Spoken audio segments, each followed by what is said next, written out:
Okay, I feel like the wild format has been misrepresented quite a bit. I won't worry people to play wild, so I've made this video to clarify some common misconceptions about wild that have been spread over the years and are potentially deterring new players from trying out the format. So I hope you get some use out of this video. Okay, this first misconception is the one I hear the most and probably the main reason why a lot of players have never tried wild. Wild is more expensive than standard, and it's expensive to get into. This could not be further from the truth. Wild is an extremely cheap format and in fact cheaper to play than standard. While yes, you can point at decks like Reno Lock and how they have 15,000 plus dust costs, the thing is, they're never really the best decks in the format. Just look at the top decks at the moment. Darklair Warlock, Handbuff Paladin, and Flamewaker Mage.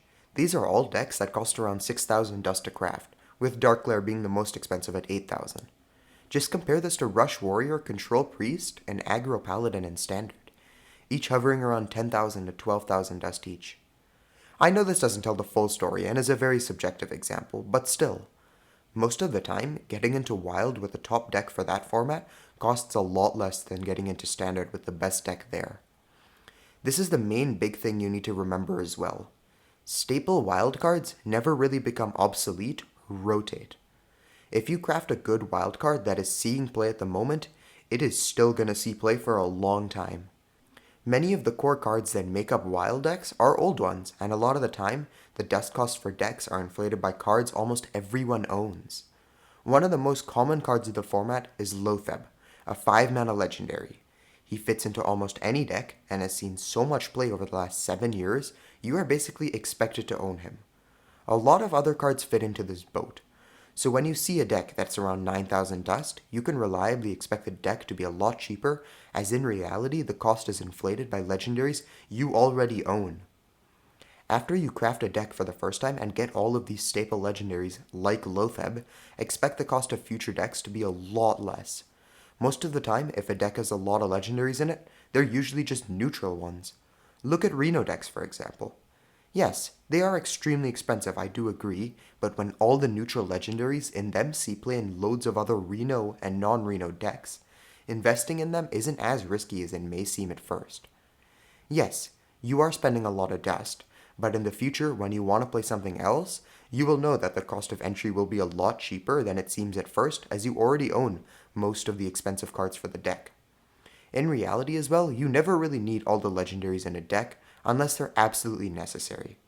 Obviously, if you play something like a combo deck, you need Baku, or if you play like a Mecha'thun OTK deck, you'll need Mecha'thun.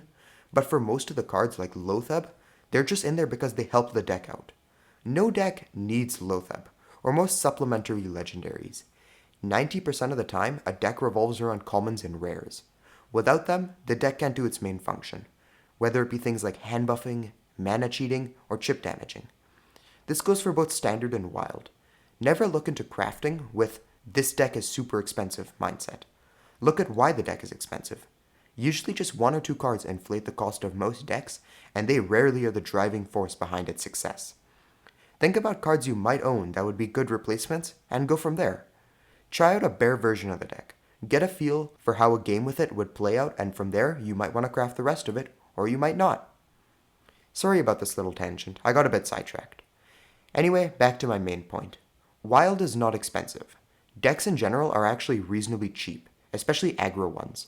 And once you get a few of the common neutral legendaries, you'll find that a lot of decks in the format become a lot cheaper and way more accessible.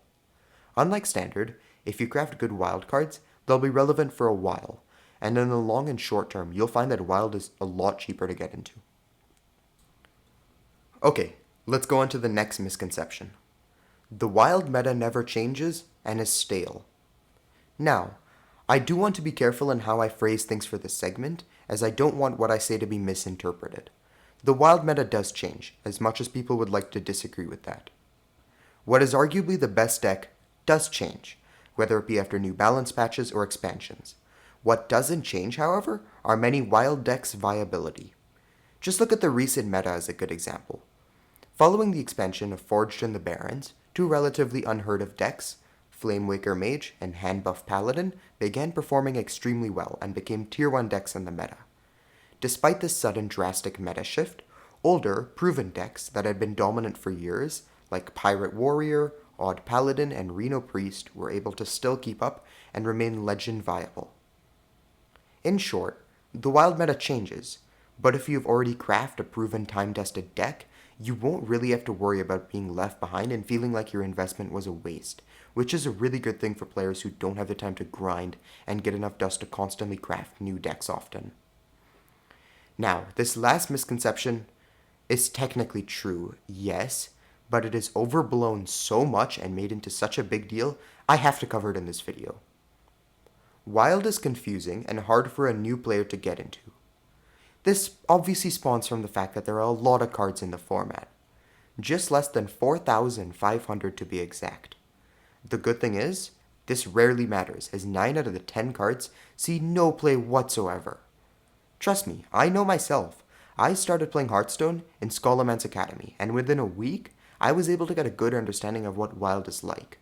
Rarely did I feel like I was overwhelmed by the amount of cards in the format, and maybe I had to read the ability of a card like once per game.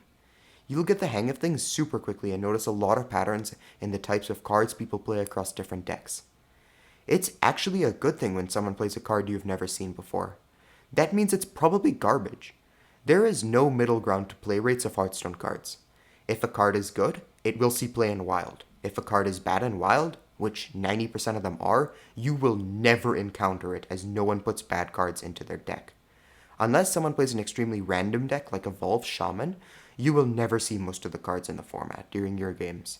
And you don't have to worry about being at a disadvantage due to a lack of knowledge and inexperience about countless past expansions.